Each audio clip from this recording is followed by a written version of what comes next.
Hello guys. तो आज की वीडियो में हम बात करने वाले हैं डीबीटी के ऊपर।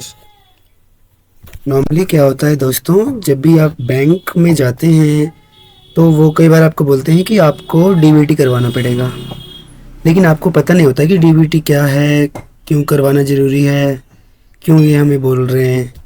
तो दोस्तों ऐसा होता है कि जो भी आपका सरकारी पैसा होता है, लाइक आपको अगर कोई पेंशन मिल रही है या आपके बच्चों का कोई स्कॉलरशिप है या एनी अदर कोई भी जो भी सरकारी आजकल पेमेंट हो रहे हैं वो डीबीटी के माध्यम से हो रहे हैं, डायरेक्ट बेनिफिट ट्रांसफ़र।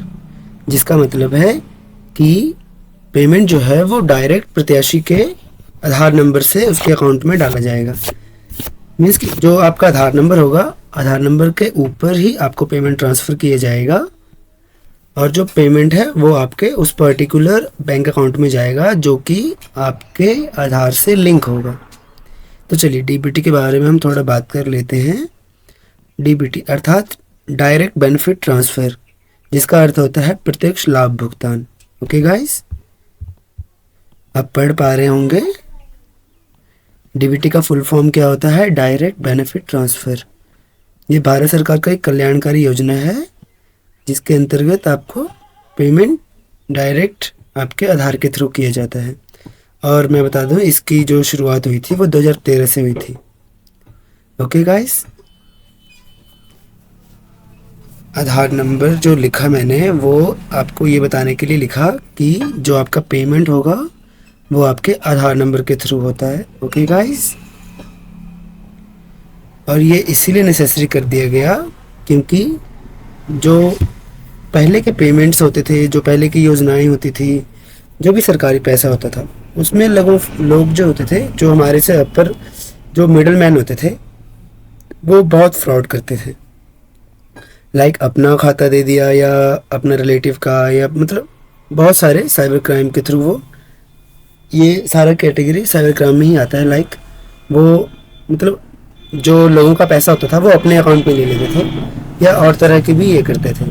तो सरकार ने इसमें सुधार करने के लिए क्या किया कि डायरेक्ट बेनिफिट ट्रांसफ़र का प्रोटोकॉल लागू कर दिया, जिसके अंदर जो है जो पेमेंट होगा जिस प्रत्याशी का होगा उसका आधार, क्योंकि आधार तो फेक नहीं बना सकते हैं, वो आधार नंबर जो कि जब उनको एप्लीकेशन रिसीव होगा गवर्नमेंट को, जो ऑनलाइन के थ्रू ही हो रहा है, तो उसमें सबसे पहले हम क्या करते हैं दोस्तों, कोई भी फॉर्म में हम अपना आधार कार्ड वेरीफाई करते हैं कि ये मेरा आधार है और इसका जो धारी है वो मैं ही हूँ। तो इसके लिए हम कई बार ओटीपी से भी वेरीफाई करते हैं। ओके दोस्तों, तो ये फंडा है। इसके अंदर ही अब जो है वो बहुत तरह की ऐसे केसेस अब कम देखने को मिल रहे हैं, और ना या तो ना के बराबर देखने को मिल रहे हैं या तो ख़त्म हो गए हैं, ऐसा है। बट अभी भी ऐसा नहीं है, कुछ स्टेट और कुछ ऐसे पिछड़े इलाके हैं जिनमें अभी भी ये काम होता रहता है। ओके दोस्तों, चलिए बात करते हैं कि कौन सा बैंक अकाउंट आपका डीबीटी से सीडेड होता है। तो इमेजिन लाइक कई लोगों के पास क्या होता है, कई क्या बहुत लोगों के पास आजकल मल्टीपल अकाउंट्स होते हैं। तो उसमें आप कैसे पता कर पाएंगे कि आपका कौन सा अकाउंट आपके आधार से सीडेड है? तो इसके लिए हम चलेंगे अपने सिस्टम पे, आप लैपटॉप पे देख सकते हैं वहाँ। चलिए तो ओके, हम यहाँ पे सर्च करेंगे माई आधार लॉगिन।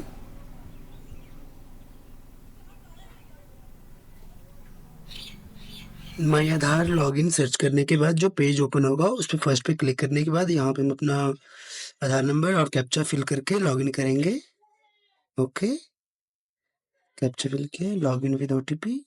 उसके बाद आपके लिंक मोबाइल नंबर पे एक ओटीपी जाएगा दोस्तों। ओटीपी आने के बाद उसको फिल करके लॉगिन करेंगे। ओके, उसके बाद आपका जो आधार का डैशबोर्ड है वो ओपन हो जाएगा। उसमें फर्स्ट ऑप्शन आपका अपडेट का, डाउनलोड आधार, फिर पीवीसी ऑर्डर करने का, एड्रेस अपडेट का, बहुत सारे ऑप्शन मिल जाएंगे जो कि आप घर बैठे कर सकते हैं। इसके बारे में भी हम बात करेंगे आगे नेक्स्ट वीडियोस में। फिलहाल हम बात करते हैं बैंक आधार सीडिंग स्टेटस का। तो इसके पर क्लिक करेंगे दोस्तों तो आपको शो हो जाएगा कि आपका कौन सा बैंक अकाउंट आपके आधार से लिंक है। और गाइस एक बात और ध्यान रखिएगा, यहाँ पे बैंक सीडिंग स्टेटस जो है वो एक्टिव शो होना चाहिए।